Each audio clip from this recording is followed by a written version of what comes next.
Amados irmãos e amigos, graça e paz, aqui estamos nós, na TV Caminho Livre, para mais um vídeo, mais um estudo bíblico. Hoje eu quero falar um pouco sobre as 70 semanas de Daniel, capítulo 9. Vamos abrir lá? Capítulo 9 de Daniel. Vamos ler versículo 24.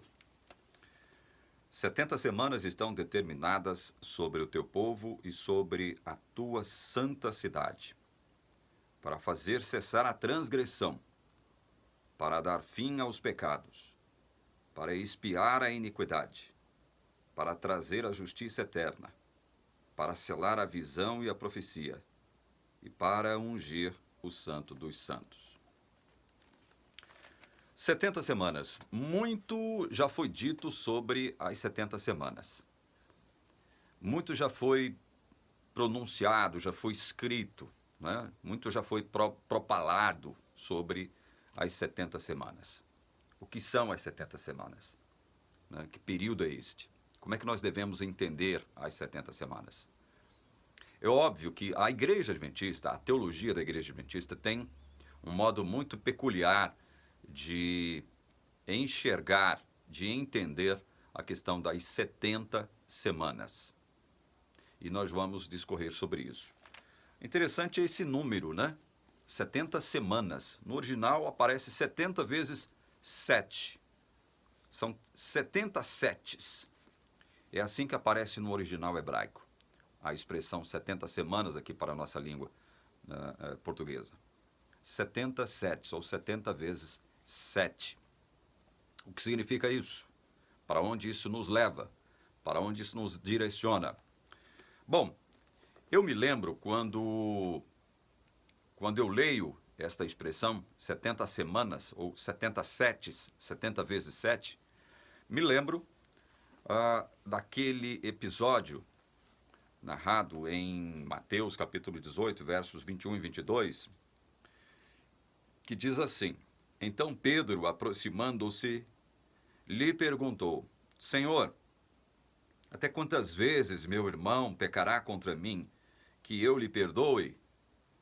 Até 7 vezes? Respondeu-lhe Jesus: Não te digo que até 7 vezes, mas até 70 vezes 7. Então, quando eu leio o texto das 70 semanas, né, eu sou praticamente remetido para este episódio aqui, de Pedro perguntando a Jesus sobre quantas vezes ele deveria perdoar o seu irmão que pecasse contra ele. Até 7 vezes, Senhor. Aí Jesus surpreende a Pedro dizendo: não te digo até 7 vezes, mas até 70 vezes 7.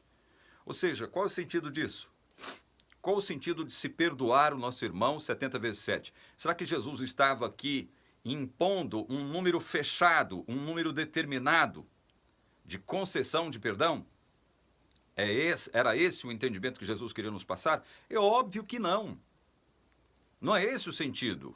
Nós não devemos pegar lá 70 vezes 7 dá 490. Então, eu só devo perdoar o meu irmão 490 vezes. Se meu irmão pecar contra mim 491 vezes, eu não devo perdoá-lo. Eu devo perdoá-lo só 490 vezes. É isso que Jesus quer dizer? É óbvio que não. Jesus nos direciona com esses 70 vezes 7 para a ideia de que nós devemos perdoar o quê? Sempre devemos perdoar. O nosso perdão tem que ser completo. O nosso perdão tem que ser cabal. Sempre devemos perdoar. É isso que nos impõe o Senhor com a questão do perdão. Por que isso? Por que nós devemos perdoar sempre? É com base no perdão de Deus que nós devemos perdoar ao nosso irmão. É tendo como reflexo, é tendo como background, é tendo como pano de fundo o perdão que Deus nos concedeu, é que nós devemos perdoar o nosso próximo. Porque o perdão de Deus sobre nós, sobre os seus eleitos, sobre os seus escolhidos, é cabal, é completo, é total. É para sempre. Né? não fossem as misericórdias do Senhor, nós estaríamos consumidos. Ou seja, as misericórdias de Deus sobre nós, o seu povo, os seus escolhidos, tem que durar quanto tempo? Para sempre. Então, o perdão de Deus sobre nós dura para sempre. É para este entendimento, é para esta ideia que nos aponta os 70 vezes 7. Mas este é apenas um aspecto dos 70 vezes 7. Um aspecto é esse. O perdão que Deus nos concede é completo, é cabal, é para sempre, é real, é de verdade. Ele não nos cobrará mais pelos pecados para os quais ele concedeu perdão. Ele não nos cobrará mais nada. Então, este é o sentido dos 70 vezes 7. Este é um dos sentidos. E qual é o outro? O outro sentido é o seguinte, vamos ler para que nós entendamos isso. Levítico, abra sua Bíblia em Levítico, capítulo 26, verso 18. Levítico, capítulo 26, versículo 18.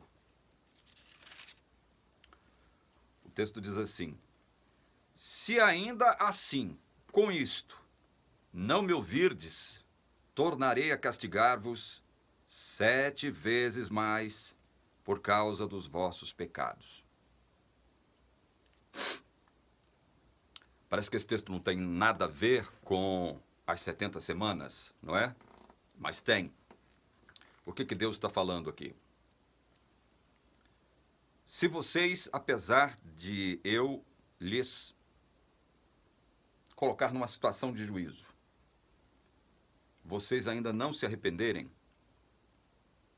eu tornarei a castigar-vos, disciplinar-vos 7 vezes mais. É isso que Deus está prometendo com muita força aqui para o seu povo, advertindo o seu povo quanto à possibilidade de eles serem disciplinados 7 vezes mais, caso algum juízo de Deus não produzisse os resultados esperados. Esse é o entendimento. Mas o que isso tem a ver com as 70 semanas? Muito bem, nós vamos ver por que Levítico 26, 18 tem a ver com as 70 semanas. Nós temos que ler o contexto, nós temos que tomar posse do contexto para que a gente possa entender as 70 semanas. Sob esses dois aspectos. Primeiro, o aspecto do perdão total.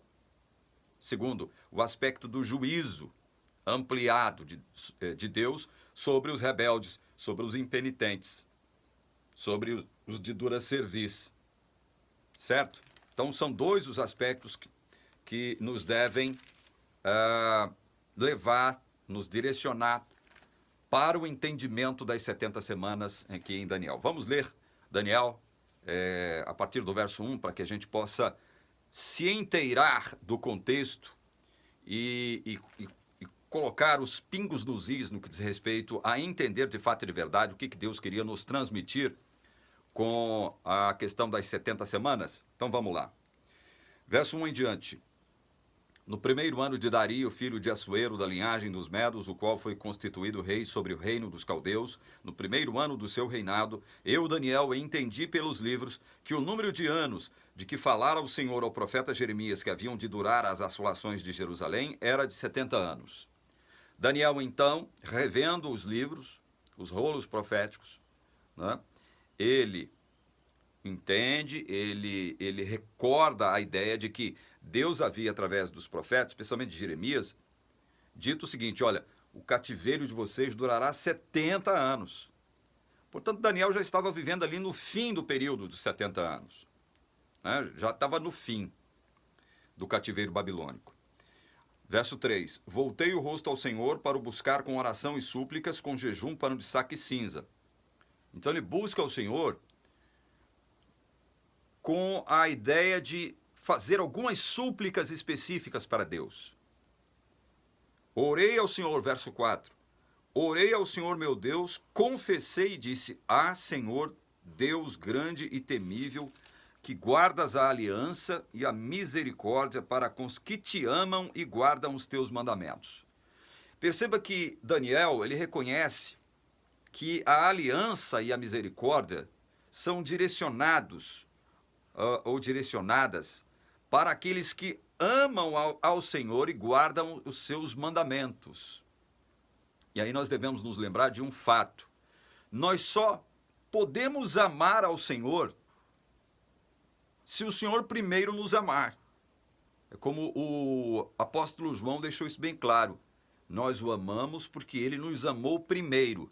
Se Deus não me amar primeiro, eu não tenho condição de amá-lo e de guardar os seus mandamentos. E guardar os mandamentos aqui tem o sentido, veja bem, tem o sentido de quê? O sentido sintético, né? Geral, de amar a Deus sobre todas as coisas e ao próximo como a si mesmo. Daniel, quando fala, olha, guardas a aliança e a misericórdia para com os que te amam e guardam os teus mandamentos. É óbvio que Daniel não tem apenas a ideia de dizer aqui, olha, o Senhor só derrama misericórdia, o Senhor só aplica os benefícios do teu pacto, da tua aliança, sobre aqueles que guardam os 613 mandamentos, as 613 ordenanças que o Senhor nos impôs lá através de Moisés. É óbvio que Daniel, ele não quer trazer à baila esse sentido, até porque nunca houve ninguém que guardasse de modo cabal e completo as 613 ordenanças, os 613 mandamentos da lei mosaica. Por isso é que Deus teria que dispensar o quê? Misericórdia. Misericórdia. A misericórdia só é dispensada para aqueles que não merecem. São miseráveis e, por serem miseráveis pecadores, recebem de Deus misericórdia. Mas essa misericórdia, ela é direcionada para aqueles que se reconhecem como pecadores, como tais. Reconhecem-se impotentes de observar a vontade de Deus sobre si mesmos. Então, Daniel, quando faz essa oração aqui, ele deixa isso expandir-se na nossa mente deste modo. Verso 5. Temos pecado e cometido iniquidades. Procedemos perversamente e fomos rebeldes, apartando-nos dos teus mandamentos e dos teus juízos. Olha, toda vez que nós nos aproximarmos de Deus, temos que ter isso em mente. A questão da autocrítica é muito importante. Senhor, eu realmente tenho pecado, né? O que é o pecado senão a transgressão da lei? Que a lei é uma expressão da vontade preceptiva de Deus. Eu não tenho agido de conformidade com a tua santa vontade, Senhor. Eu tenho pecado, né? Nós temos procedido perversamente, temos sido rebeldes, né? Nos apartamos dos teus mandamentos e dos teus juízos. Daniel já vai deixando isso bem claro. Ele não está ali para passar a mão na cabeça do povo, esconder os pecados, não está ali para fazer uma barganha com Deus, não, ele está reconhecendo a sua real situação. Verso 6, não demos ouvidos aos teus servos, os profetas, que em teu nome falaram aos nossos reis, nossos príncipes e nossos pais, como também a todo o povo da terra. Veja que os profetas falaram aos reis, aos príncipes e aos pais. Os profetas falaram para todas as camadas, para todas as classes sociais.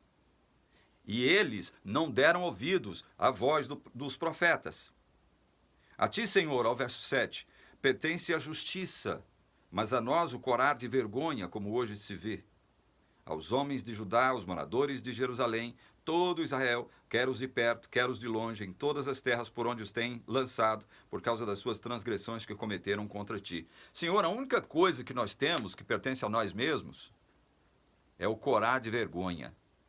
É a única coisa que nós temos que apresentar diante do Senhor. Nós não temos bem nenhum, nós não temos nada de positivo, nada de bom para apresentar ao Senhor, a não ser o nosso corar de vergonha.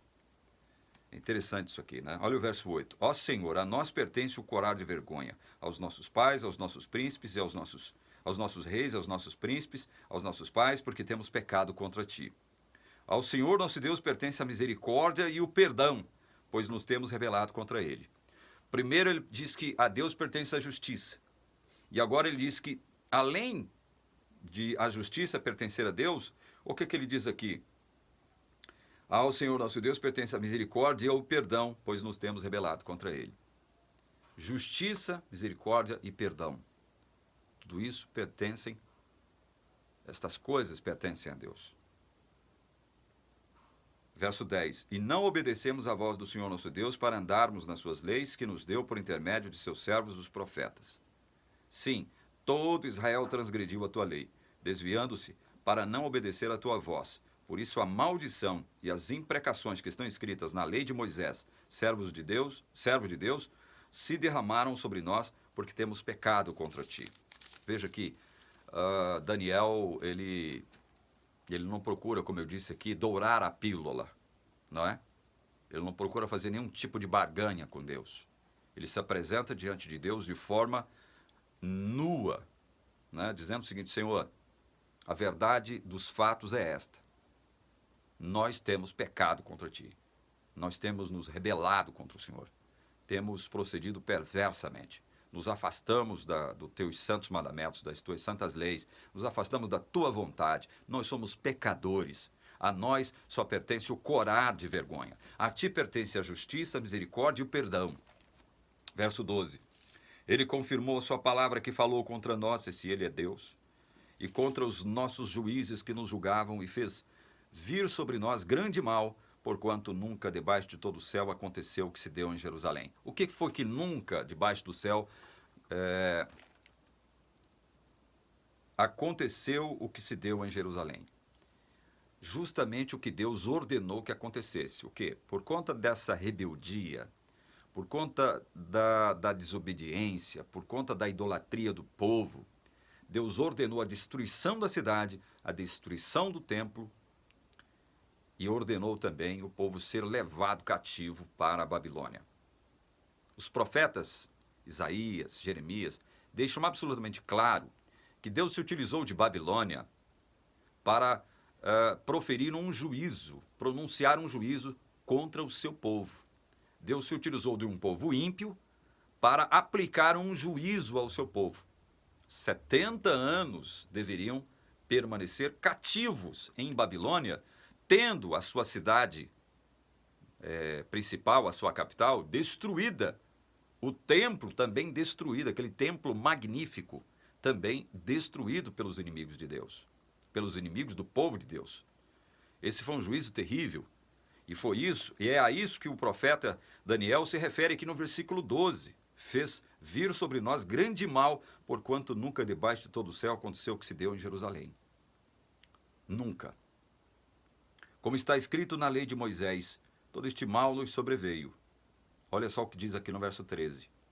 Apesar disso, não temos implorado o favor do Senhor, nosso Deus, para nos convertermos das nossas iniquidades e nos aplicarmos à tua verdade.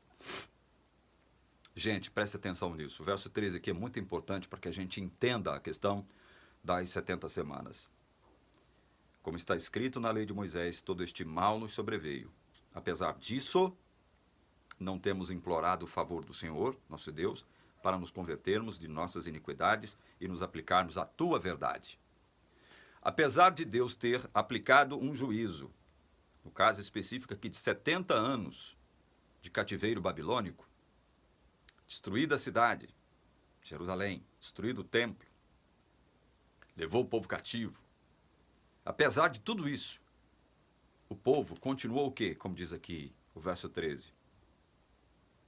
O povo continuou impenitente, inflexível, duro. O povo não rogou o favor do Senhor.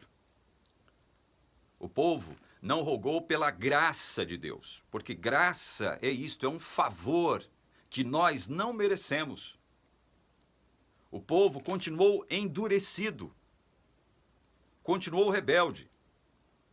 No entanto, veja bem, nós temos um representante do povo falando aqui, mas que reconhece toda a gravidade do que aconteceu, reconhece toda a miserabilidade humana inerente não só a si mesmo, bem como a todo o povo. Daniel, que fala aqui em nome do seu povo, é óbvio que ele está falando aqui em nome do povo, em nome daquela parcela do povo que reconhecia, assim como ele, as suas miserabilidades, a gravidade dos seus pecados. Então havia uma parcela do povo de Israel, isso é muito importante, havia uma grande parcela do povo de Israel, a grande maioria do povo de Israel, continuou impenitente, inflexível, dura serviço diante de Deus, rebeldes diante de Deus. O fato de Deus aplicar-lhes um juízo só serviu para endurecê-los cada vez mais. Isso para uma grande parcela, a grande maioria. Mas havia uma parcela, ainda que pequena, ainda que menor, do povo, que assim como Daniel aqui, reconhecia os seus pecados, reconhecia a gravidade dos seus pecados, reconhecia a gravidade das suas ações pecaminosas, reconhecia as implicações de sua desobediência. Havia uma parcela do povo que, como Daniel, reconhecia isso. E isso é importante nós reconhecermos aqui para que nós entendamos as 70 semanas. Certo? Inclusive sobre aqueles dois aspectos que eu mencionei no início do vídeo. Né? 70 semanas nos remete para quê? Nos remete primeiro, 70 vezes 7, para a questão do perdão, perdão total, perdão cabal, perdão para sempre. E um juízo ampliado 7 vezes mais. Né? E nós vamos entender o porquê isso aqui. E Daniel então está dizendo, olha, mesmo depois do Senhor aplicar um juízo a esse povo não se converteu. Esse povo não rogou pelo seu favor. É isso que ele diz aqui no verso 13.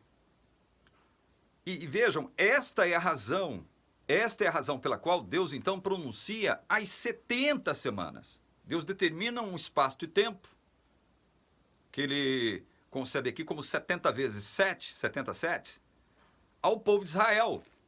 Verso 14, por isso o Senhor cuidou em trazer sobre nós o mal e fez vir sobre nós, pois justo é o Senhor nosso Deus em todas as suas obras que faz, pois não obedecemos a sua voz.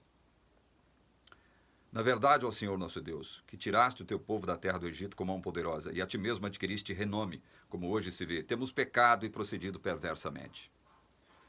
Ó Senhor, segundo todas as tuas justiças, veja de novo, Daniel rogando pela justiça de Deus, aparte-se a tua ira e o teu furor da tua cidade de Jerusalém. Senhor, olha o que Daniel está pedindo.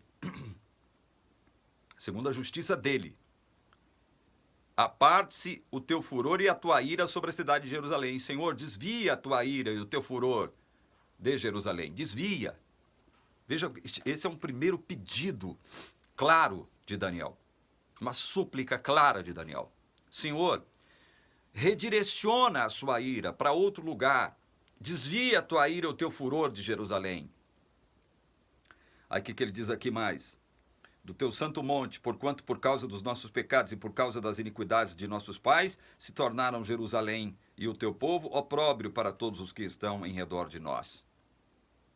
Nós nos tornamos motivo de riso, de piada, de vergonha, por conta de nós mesmos, por conta dos nossos pecados. Verso 17. Agora, pois, ó Deus nosso, ouve a oração do teu servo e as súplicas, e sobre o teu santuário assolado faze resplandecer o rosto por amor do Senhor. Daniel agora faz uma súplica direcionada ao santuário, que estava de que modo? Destruído, completamente destruído, assolado. Afasta o teu furor de Jerusalém, Senhor, a tua ira de Jerusalém. Resplandece o teu rosto de novo sobre o teu santuário, que está assolado. Verso 18. Inclina, ó Deus meu, os ouvidos e ouve. Abre os olhos e olha para a nossa desolação e para a cidade que é chamada pelo teu nome. Porque não lançamos as nossas súplicas perante a tua face, fiados em nossas justiças, mas em tuas muitas misericórdias. Olha aí. Daniel representa, então, uma parcela pequena do povo que sabia reconhecer a gravidade dos seus pecados, sabia reconhecer quem eles realmente eram e as implicações de tudo o que eles fizeram. Daniel representava essa parcela, essa pequena parcela do povo, que reconheciam-se como verdadeiramente pecadores e que não mereciam, veja bem, não mereciam o favor de Deus. Por isso é que ele roga aqui no verso 18. Não lançamos as nossas súplicas perante a tua face, fiados em nossas justiças, mas em tuas muitas misericórdias. Não com base naquilo que nós poderíamos ter de justo, Senhor, mas é com base nas tuas misericórdias que nós estamos suplicando a ti. Ó Senhor, ouve, ó Senhor, perdoa, ó Senhor, atende-nos e age. Não te retardes por amor de ti mesmo, ó Deus meu, porque a tua cidade e o teu povo são chamados pelo teu nome. Verso 19 é interessante, porque Daniel pede para que Deus haja. Mas haja em que sentido? Faça o que mesmo? Por que Daniel pede para que Deus haja? Senhor, haja. Faça alguma coisa. Aí ele diz, não te retardes. Não demora não, Senhor, a agir. Não demora não a fazer alguma coisa. Em que sentido ele está pedindo para que Deus haja? No sentido de fazer com que o cativeiro babilônico terminasse. Este é o sentido maior. Este é o sentido que salta do texto.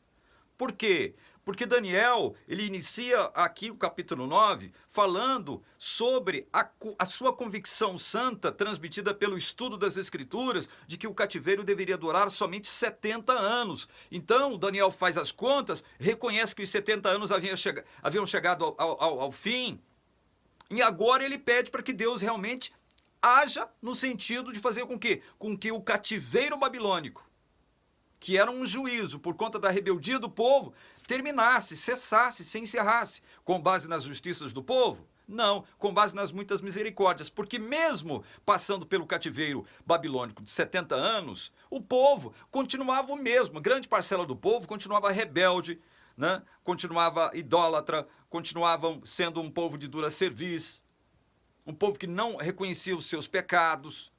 Então, Daniel pede para que Deus haja. Senhor, faça alguma coisa no sentido disso acabar, né? Retira-nos desse opróbrio, dessa maldição, desse juízo, livra-nos desse juízo, né? Estamos pedindo ao Senhor com base nas tuas misericórdias e não na nossa justiça, porque mesmo depois de ter passado por 70 anos, o povo não roga pelo seu favor, o povo não reconhece a si mesmo como grande, o povo pecador que é.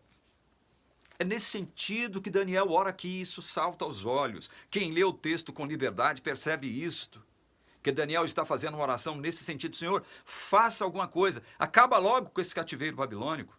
É nesse sentido que Daniel ora aqui. Aí, olha só, o que acontece depois de Daniel fazer esta oração, que é um modelo de oração para todos nós, todas as vezes que nós dobrarmos os nossos joelhos diante de Deus. É um modelo, essa oração aqui é um modelo também. Olha o que acontece, verso 20. Falava eu ainda e orava e confessava o meu pecado e o pecado do meu povo de Israel, e lançava a minha súplica perante a face do Senhor meu Deus, pelo monte santo do meu Deus. Falava ainda na oração, quando o homem Gabriel, que eu tinha observado na minha visão ao princípio, veio rapidamente voando e me tocou a hora do sacrifício da tarde. Quando ele diz aqui, ele faz menção ao homem Gabriel, é óbvio que ele faz uma menção ao anjo Gabriel, que lhe socorreu quando ele não entendeu a visão que Deus lhe deu e que está relatada no capítulo 8 aqui do livro de Daniel. Ele faz essa menção aqui, esse é Gabriel. Gabriel, queria instruir-me, falou comigo e disse, Daniel, agora saí para fazer-te entender o sentido. Daniel, eu vim para fazer você entender o sentido. Sentido do que mesmo? Sentido de tudo isso sobre o qual Daniel havia suplicado diante de Deus e reconhecido diante de Deus. Daniel falava sobre cativeiro babilônico, juízo de Deus sobre o seu povo. Falou sobre a impenitência do seu povo, o coração duro e inflexível do seu povo, que mesmo depois de passar 70 anos no cativeiro egípcio, não reconhecia a sua impiedade, né? A malignidade das suas ações. Então, sobre tudo isso Daniel falava. Por isso que Daniel, Senhor, livra-nos desse cativeiro, age, não te retardes, não demores. Os 70 anos já acabaram, por favor, Senhor, age, faça alguma coisa no sentido de nos tirar desse cativeiro babilônico. Então, Gabriel reconhece isso. Daniel, agora saí para fazer-te entender o sentido de tudo isso. O sentido daquilo que ele havia visto também em Daniel 8, porque em Daniel 8 ele vê um pequeno chifre, representação de um pequeno rei medíocre diante de de outros grandes reis da história, reis inimigos do povo de Israel. Então esse pequeno chifre, símbolo, tipo de um rei pequeno, medíocre, né?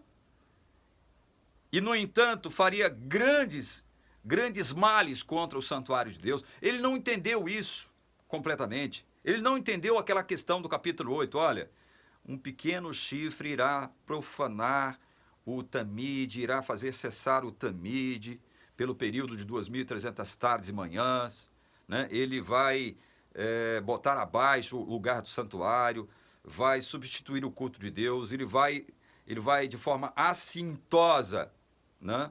Ele vai se colocar contra Deus, não irá reconhecer a supremacia do Deus de Israel, a soberania do Deus de Israel, vai substituir o culto ali no lugar sagrado, no santuário sagrado de Deus.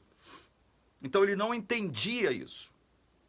Ele não entendeu isso, porque quando ele recebe a visão do capítulo 8, o santuário estava o quê? Assolado, como ele mesmo reconhece aqui no capítulo 9. O santuário estava destruído. Aí ele recebe uma visão a respeito de um chifre pequeno, tipo de um rei, que faria grandes coisas, coisas maléficas, horríveis e terríveis, contra o santuário. E isso é que ele não entendeu. Então, vou dizer que Deus vai reconstruir o santuário e Deus vai permitir que o santuário passe de novo por um período de assolação muito mais moral e espiritual do que propriamente física, estrutural. É isso. Daniel, então, ele não entende muitas coisas que lhe foram reveladas no capítulo 8. Ele só percebe que este pequeno chifre do capítulo 8, ele perpetraria grandes males contra o templo de Deus, o santuário de Deus, mas que na época em que ele recebe a visão, estava de que modo o santuário? Destruído, assolado. Então Daniel fica por entender, mas como que isso vai acontecer? Né? Então quer dizer que mesmo depois do cativeiro babilônico terminar, nós ainda iremos passar por um período tal como este? É por isso que Daniel não entende. Né? E aí Gabriel vem ao socorro de Daniel, inclusive para fazê-lo entender o que aconteceria. Olha o verso 23, Gabriel falando: no princípio das tuas súplicas saiu a ordem. Olha, nós temos que entender que ordem é essa. A teologia adventista vai dizer o seguinte: esta ordem aqui foi a ordem que Deus deu a Gabriel para socorrer Daniel, no sentido de fazê-lo entender o que ele não havia entendido até então. Então, para a teologia adventista, esta ordem foi o mandado de Deus para o anjo Gabriel socorrer Daniel. É assim que a teologia adventista entende isso aqui. No princípio das tuas súplicas saiu a ordem, e eu vim para te declarar, porque és muito amado, considera, pois, a coisa e entende a visão. Entende a visão. Daniel tinha uma preocupação. Que visão? É esta ao qual se refere Gabriel. É a visão contida no capítulo 8. Gabriel então veio ao socorro de Daniel para fazê-lo entender o sentido da visão, capítulo 8, que ele não havia entendido, quais as implicações daquilo, e porque Deus ordenou a um pequeno chifre, símbolo, tipo de um pequeno rei, que apesar de pequeno, perpetraria grandes males contra o santuário. Males inéditos, males que nenhum outro rei havia perpetrado contra o santuário. Nenhum outro rei, por mais maligno que fosse, perpetraria grandes males ao templo de Deus, ao santuário de Deus, como Antíoco Epifânio perpetrou. Como Antíoco Epifânio, apesar de pequeno, apesar de ser um rei em relação aos demais medíocre, ele perpetrou males indizíveis e inéditos contra o santuário de Deus, afrontando Deus de forma direta. Olha, eu vou provar que eu não reconheço o Deus de Israel como Deus. Além de proibir o culto ali no santuário terrestre, eu vou substituir esse culto. Vou construir ali a imagem do meu Deus e vou ordenar para que o povo de Israel adore o meu Deus e não o Deus de Israel. Foi isso que ele fez. Inclusive, sacrificou porcos ali dentro do recinto sagrado do santuário celestial. Sacrificou porcos na própria ambiência do Santo dos Santos, ali do santuário terrestre. Antíoco Epifânio fez tudo isso profanou de forma assintosa, grave, o santuário de Deus. Daniel, então, não entendeu nada disso. Ele ficou como que perplexo diante disso. Então, dentre outras coisas, Gabriel sai para fazer com que Gabriel sai lá da ambiência celestial para atender Daniel, fazê-lo entender o sentido e fazer com que ele entendesse algo que Deus haveria de propor agora. Então, a teologia adventista diz o seguinte, olha, no princípio das súplicas saiu a ordem, como Gabriel dizendo aqui, a teologia adventista diz, essa ordem é para Gabriel vir ao socorro de Daniel. É isso que está dizendo o texto. Gente, a ordem aqui mencionada, nós vamos ver agora, lendo o texto, porque nós temos que explicar a Bíblia a partir da própria Bíblia, e não a partir de um pré-conceito, ou não de uma visão, de uma ideia pré-concebida, a respeito do texto. Esta ordem aqui se refere a quê? Esta ordem tem a ver com as súplicas de Daniel, no sentido de que fazer com que Deus agisse em favor do povo, acabasse com o cativeiro babilônico. É por isso que Daniel ora, Senhor, age, não te retardes, olha, os 70 anos já estão acabando. Faça alguma coisa no sentido de nos tirar daqui, Senhor. Faça alguma coisa no sentido de reconstruir a tua cidade, o teu santuário, de retirar o teu povo daqui, cativa em Babilônica. Age neste sentido, gente. Daniel pede para que Deus haja, para que Deus não se demore, porque os 70 anos já haviam acabado. Então, sai uma ordem. Gabriel fala desta ordem. Esta ordem aqui tem um sentido de um decreto. Um decreto. Não é um mandado de Deus a Gabriel vir socorrer. Não é apenas isso. Não é apenas isso. Não se trata apenas disso. Olha, saiu a ordem. Que ordem? Ordem para Gabriel vir atender Daniel? Ele não fala de ordem no capítulo 8. Ele simplesmente recebe, evidentemente, um mandado de Deus para vir ao socorro de Daniel. E ele não precisa de um decreto para fazer isto. Agora, é óbvio que esse decreto aqui, essa ordem, ela tem o sentido de um decreto com um alvo específico, com um objeto específico. E qual era o objeto? Ordem para quê? Nós vamos ver para quê aqui agora. E não simplesmente para enviar Gabriel ao socorro de Daniel, como afirma a teologia adventista. Tem um sentido maior esta ordem aqui. É isso que eu estou tentando mostrar para vocês. Olha, então, ele diz aqui, o anjo Gabriel, no princípio das tuas súplicas saiu a ordem e eu vim para tu declarar, porque és muito amado. Considera, pois, a coisa e entende a visão. 70 semanas estão determinadas sobre o teu povo e sobre a tua santa cidade. O teu povo e a tua santa cidade. 70 vezes 7. 70 setes estão determinadas sobre o teu povo e a tua santa cidade. Porque era sobre isso que Daniel falava com Deus na sua oração. Daniel rogava favor de Deus sobre a cidade, sobre o santuário e sobre o povo. Estes eram os focos da oração de Daniel, com base no entendimento de que os 70 anos do cativeiro babilônico haviam se encerrado e Deus tinha que agir no sentido de fazer com que realmente isso acabasse. É nesse sentido que sai uma ordem. Ordem para quê? Para que o cativeiro babilônico se encerrasse e Deus determinasse a reconstrução da cidade, do templo e o retorno do povo para a terra. Este é o sentido da ordem que sai, desta ordem mencionada pelo anjo Gabriel aqui. 70 semanas estão determinadas sobre o teu povo e sobre tua santa cidade, para fazer cessar a transgressão, para dar fim aos pecados, para expiar a iniquidade, para trazer a justiça eterna, para selar a visão e a profecia e para ungir o santo dos santos. Olha só. Um período de 70 setes foram determinados por Deus para o povo e para a cidade de Jerusalém. Primeiro, para fazer cessar a transgressão. Que transgressão era essa? Que transgressão era essa? Transgressão dos inimigos do povo de Deus com relação ao próprio santuário, à própria cidade de Jerusalém. Deus faria essa transgressão que ele havia visto no capítulo 8 cessar. Isto acabaria. Deus faria essa transgressão contra o santuário e contra o povo cessar, acabar.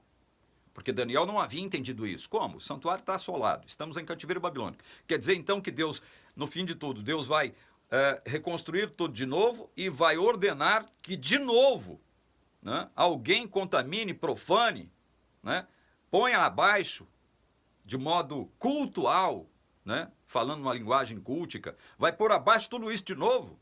Por isso que Daniel não entendeu, ele ficou como que no ar com relação a isso.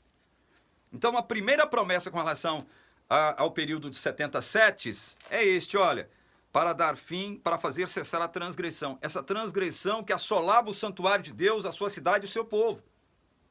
Então os 70 setes, um dos primeiros objetivos era esse. Aí ele diz mais, para dar fim aos pecados. Como é que os pecados tiveram fim no período das 70 semanas? Como é? Como é que Deus deu fim aos pecados? Pecados de quem? Pecados do seu povo, que se reconhecia como pecadores. Dar fim aos pecados. Como é que isso aconteceu? Senão pela morte do ungido, a quem Gabriel fará uma referência agora, em seguida no texto. Dar fim aos pecados aconteceu com a morte do Messias. E aqui, gente, olha só, isso aqui é uma prova concreta de que na cruz, quando Jesus morre, Deus então realiza um juízo voltado para quem? Para o seu povo, os seus eleitos, os seus escolhidos. Ele dá fim aos pecados do seu povo na cruz. Ele executa o fim dos pecados do seu povo, decreta o fim dos pecados do seu povo na cruz de Cristo, na cruz do Messias, na cruz do ungido que viria a morrer. E olha outra coisa aqui, para expiar a iniquidade, mesma coisa, dar fim aos pecados através do quê? Da expiação vicária, substitutiva de Cristo, o seu ungido na cruz. E que mais? Selar a visão e a profecia e ungir o santo dos santos. Por que ungir o santo dos santos? Porque quando Jesus morre, o véu do templo se rasga de alto a baixo. E agora o caminho para o trono de Deus, que está no Santo dos Santos, o caminho para o lugar onde Deus habita está completamente aberto, graças ao que Jesus fez na cruz. É nesse sentido que nós devemos entender a unção do Santo dos Santos. Verso 25, Gabriel continua explanando para Daniel tudo isso. Sabe e entende, desde a saída da ordem para restaurar e para edificar Jerusalém, até a ungida ao príncipe, aí ele vem falando aqui, 7 semanas e 62 semanas, as praças e as circunvalações se edificarão, mas em tempos angustiosos. Ou seja, os 70 setes, 70 vezes 7, ou 70 semanas, não teriam que ver apenas com coisas boas. Cessar a transgressão, dar fim aos pecados, expiar a iniquidade, selar a visão, profecia, ungir o santo dos santos. Teria a ver com tempos angustiosos também. Ou seja, nesse período, coisas angustiosas aconteceriam. E que coisas angustiosas eram essas? Ora, Daniel viu no capítulo 8 que um poder simbolizado, tipificado por um chifre pequeno, perpetraria males inéditos contra Jerusalém, contra o seu santuário, contra o seu povo. Males que, em termos morais e espirituais, eram muito maiores do que 70 anos do cativeiro babilônico. Então veja, sabe e entende, desde a saída da ordem para restaurar e para edificar Jerusalém. Quem é que pediu a restauração e a reedificação da cidade de Jerusalém aqui? Não foi o próprio Daniel? O Senhor age. Age no sentido de que dá fim a esse período logo de 70 anos, né? Ordena-nos a reconstrução da tua cidade, a cidade que atende pelo teu nome, né? Ordena a nossa volta, né? Essa ordem saiu quando? Saiu aqui no verso 23, olha. Diz Gabriel, no princípio das tuas súplicas saiu a ordem. Ordem para quê? Ordem para a reconstrução da cidade. Volta do povo, reconstrução do templo. Foi quando Daniel orava, naquela época em que Daniel orava, que saiu a própria ordem, gente. E essa oração aconteceu mais ou menos em que ano? Nós não podemos determinar de forma inquestionável e refutável, mas saiu entre os anos 539 e 538. Quando foi isso? Quando Ciro ordenou, o rei Ciro, o rei persa Ciro, ordenou a reconstrução da cidade. Porque vejam, gente, em nenhum outro lugar da Bíblia Aliás, em nenhum lugar da Bíblia, perdão, Deus ordena Artaxerxes a reconstruir a cidade de Jerusalém.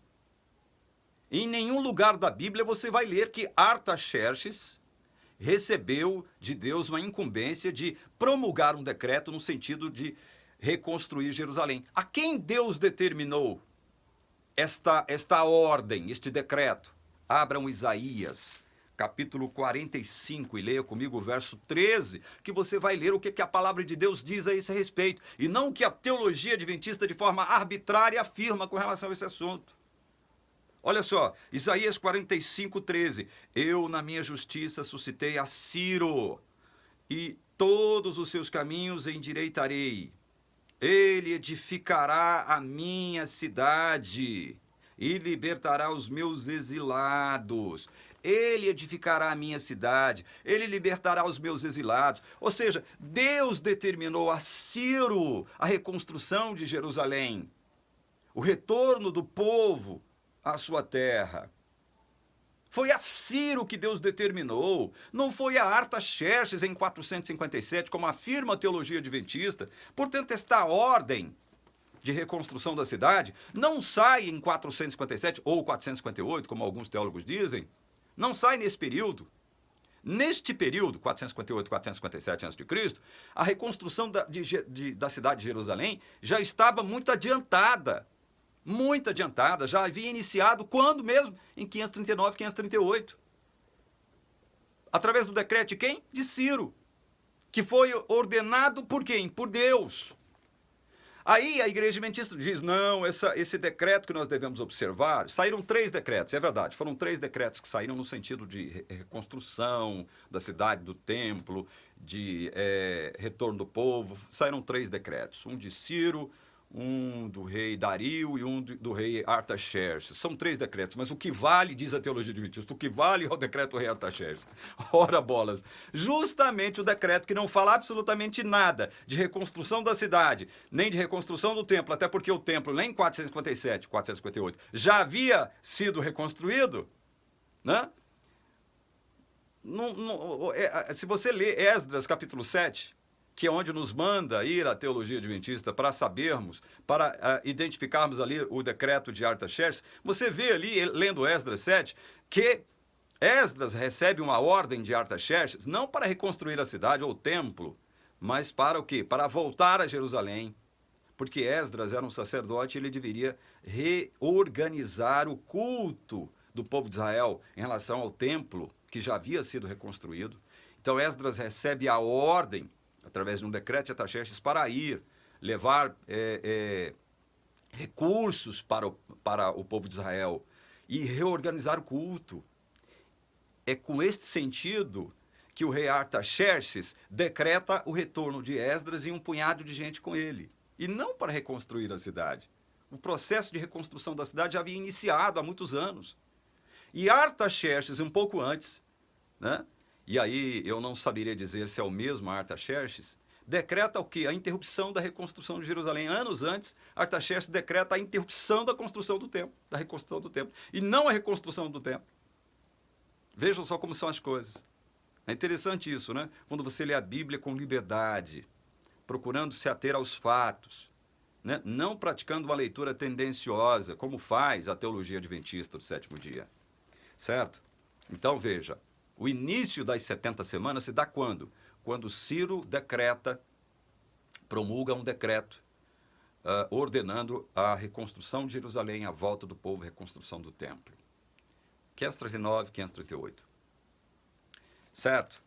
Só que a semana continua. Gabriel continua especificando o porquê das 70 semanas, o porquê dos 70 setes. Dentre outras coisas, ele diz o seguinte, mas em tempos angustiosos se reedificarão a cidade.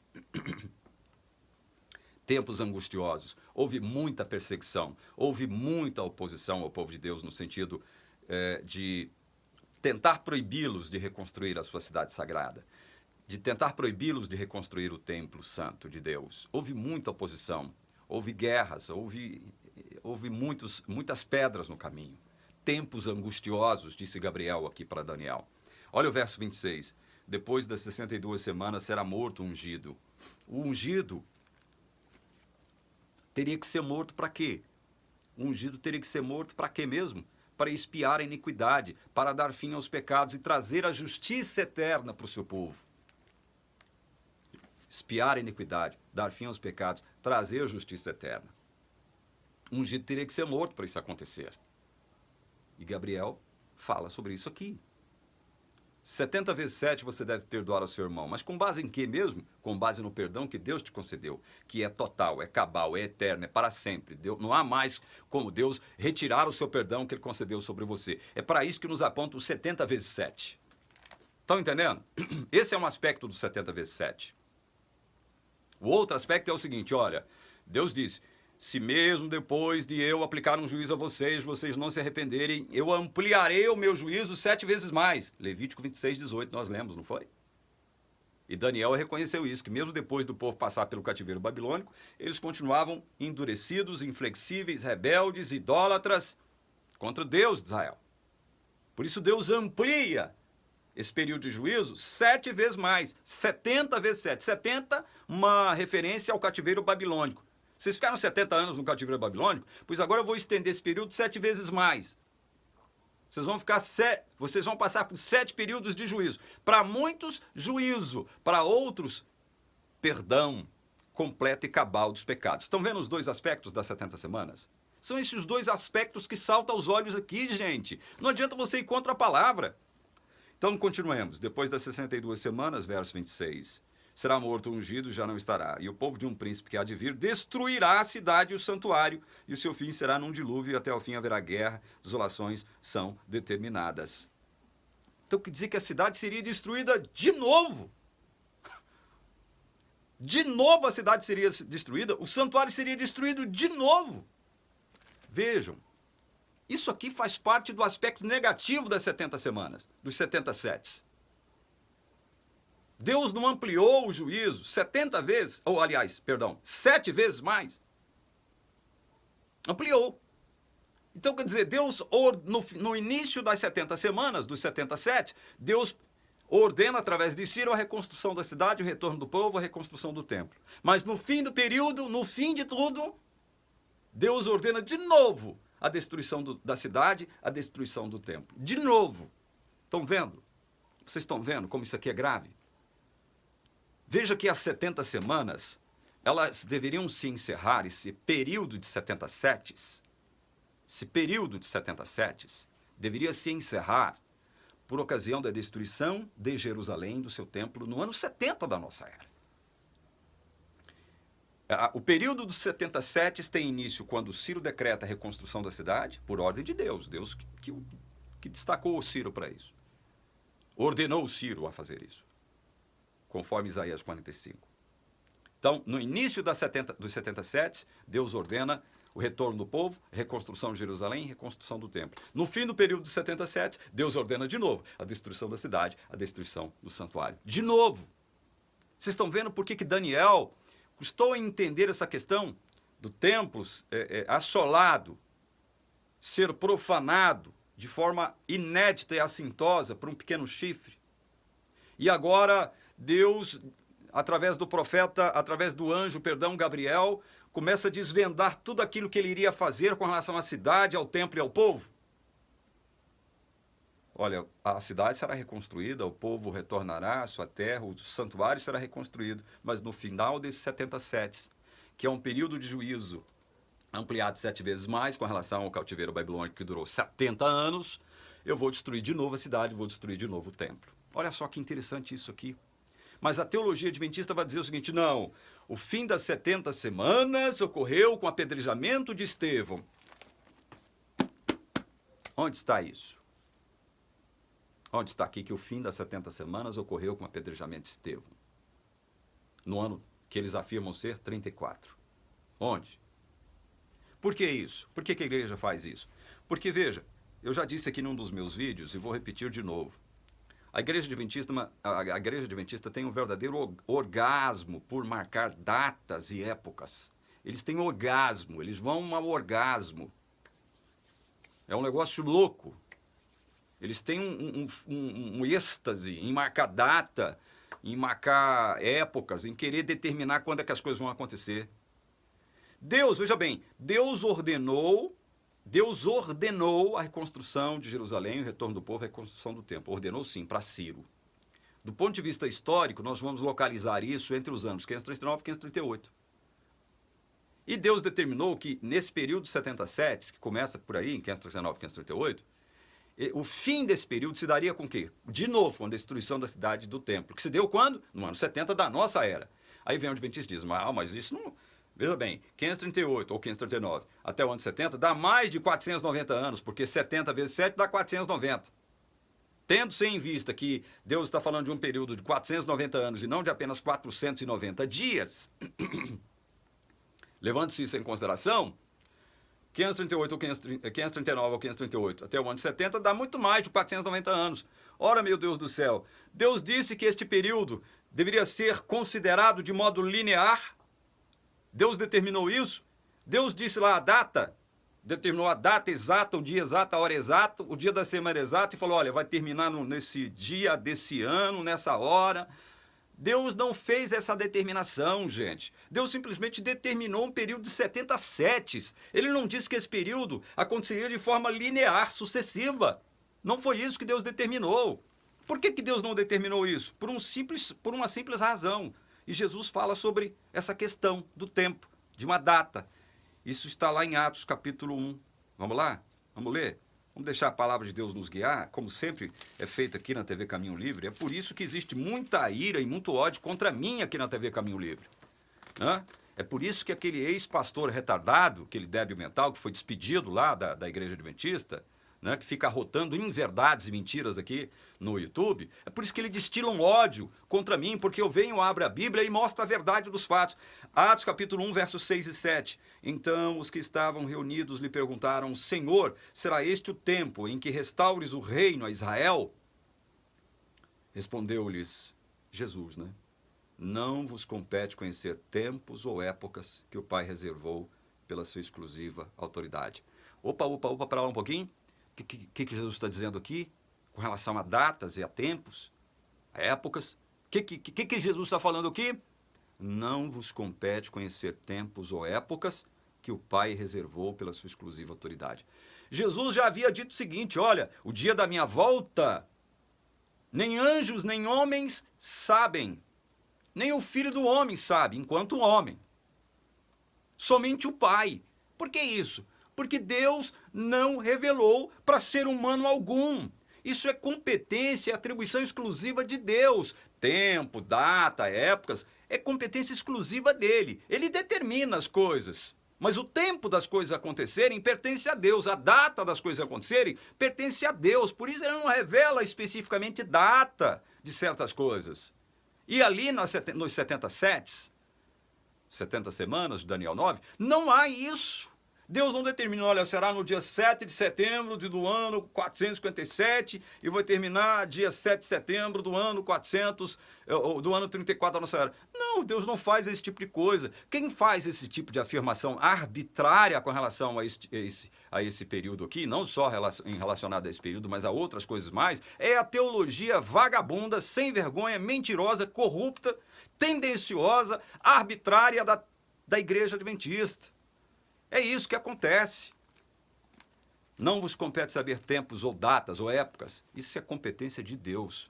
Esquece essa história de que, veja bem, 70 semanas começou no ano 457 com o decreto de Artaxerxes para a reconstrução de Jerusalém. Meu Deus, a reconstrução em 457 já estava longe. Artaxerxes, em Esdras 7, não decreta a reconstrução da cidade coisíssima nenhuma. Ele decreta o retorno de Esdras com um grupo de pessoas para reordenar o culto do povo em volta do templo, que já havia sido reconstruído. A reconstrução do templo terminou em 516. E aí, eu mesmo, veja bem, agora eu abro um parêntese aqui para dizer o seguinte, eu errei num dos meus vídeos, quando eu tratei do assunto juízo investigativo, se não me engano, no vídeo onde eu falo juízo investigativo, fonte de perda e embaraço para a Igreja Adventista. Eu disse ali naquele vídeo que Artaxerxes, em 457, decretou a reconstrução do templo. Eu errei. Isto não corresponde com a verdade dos fatos. Artaxerxes, em 458 ou 457, ele decreta a volta de Esdras e não a reconstrução do templo, por um simples motivo. O templo já havia sido reconstruído e terminado em 516. Então, eu errei. Eu estou fazendo aqui uma retificação em relação a uma afirmação que eu fiz, de modo equivocado, tá? Então tá. Ele fará firme aliança com muitos por uma semana, verso 27. Na metade da semana fará cessar o sacrifício e a oferta de manjares. Sobre a asa das abominações virá o assolador, até que a destruição que está determinada se derrame sobre ele. Gente, é óbvio que o sentido disso aqui é duplo. Porque Gabriel, explicando para Daniel aqui o sentido dos 70 sets, nos fala sobre um ungido. O que faria esse ungido? Ou seja, ele, na metade da semana, que era o último set, o ungido morreria. Morreria para cumprir as determinações de Deus com relação àquele período. Dar fim à transgressão, dar fim aos pecados, expiar a iniquidade, trazer a justiça eterna. Mas também, isto é óbvio que tem uma referência secundária, não primária, ao que aquele assolador faria com o templo de Deus. Aquele assolador, aquele chifre pecador, ímpio, inimigo do povo de Israel, faria com o santuário. Deus não permitiria que isso durasse muito tempo. Deus, inclusive, ali no capítulo 8, determinou, olha, 2.300 tardes e manhãs. E isso vai se encerrar. Essa coisa desse pequeno chifre infringir aí a ordenança, as ordenanças relativas ao santuário, substituir o culto verdadeiro ao Deus verdadeiro por um culto pagão, idólatra, a um Deus pagão e falso, isso só vai durar 2.300 tardes e manhãs, ou seja, o tempo em que 2.300 sacrifícios, 2.300 tamides seriam realizados. Isso não vai durar muito tempo. Isso não vai durar muito tempo. Então, o sentido disto é duplo. É duplo por quê? Porque o próprio anjo está falando, olha, eu vim para fazer você entender o sentido da visão, da profecia, e para lhe revelar, atender a sua súplica com relação ao povo, à cidade e ao santuário. Deus, você não pediu para que Deus agisse? Deus então está agindo, Daniel. Diz Gabriel, né, para Daniel. Entendeu? Então veja, gente, resumindo, o período de 70 setes ou 70 semanas, ele tem início, não de forma linear e sucessiva, com o decreto de Ciro para a reconstrução da cidade. Porque em nenhum lugar da Bíblia Deus ordena a Artaxerxes a reconstrução da cidade. Porque em 458 e 457, a construção do templo já estava muito avançada. E, repito, Artaxerxes só decreta o retorno de Esdras com algum povo para reorganizar o culto lá em Israel. Entenderam? Então, a 77 começa com o decreto de Ciro e termina com a própria destruição de Jerusalém, da cidade, do templo. Viram? Decreto, os 70 vezes 7, ou as 70 semanas, começa com a ordem para a reconstrução da cidade do templo, mas termina com a ordem para a destruição do templo e da cidade de novo. São esses dois marcos que determinam o período dos 70 setes. Só que nós não devemos ficar preocupados com data, com época, com isso, com aquilo. Ah, começou dia tal, não sei o que, terminou. Isso é coisa de adventista do sétimo dia. Nós não devemos nos preocupar com isso. Nós devemos nos ater àquilo que a palavra de Deus nos diz. Então, os 70 setes, reforçando e terminando o vídeo, tem a ver com o quê? Com duas coisas. Ampliação do juízo sobre o povo de Deus 7 vezes mais, porque o povo não se arrependeu durante o cativeiro babilônico, continuou rebelde. E também a concessão do perdão eterno de Deus para o seu povo eleito, para o seu povo escolhido. Justiça eterna, expiação da iniquidade e fim dos pecados do povo. 70 vezes 7. São esses dois aspectos dos 70 vezes 7 que nós devemos prestar atenção. É para isso que a Bíblia nos chama atenção. E não por fato a gente ficar marcando datinha aqui, marcando datinha acolá. Entendeu? Para isso ou para aquilo. Isso aí é competência de Deus. Nós não devemos mexer com essa história de ficar marcando data. Esse negócio de marcar data é um equívoco clamoroso do movimento adventista depois da Igreja Adventista do Sétimo Dia. Não nós, não nosso. Nós que somos cristãos de fato e de verdade e que primamos pela palavra de Deus e tão somente pela palavra de Deus. Que Deus te abençoe e te guarde, que Deus faça resplandecer o seu rosto sobre ti e te dê a paz. Em nome de Jesus. Amém.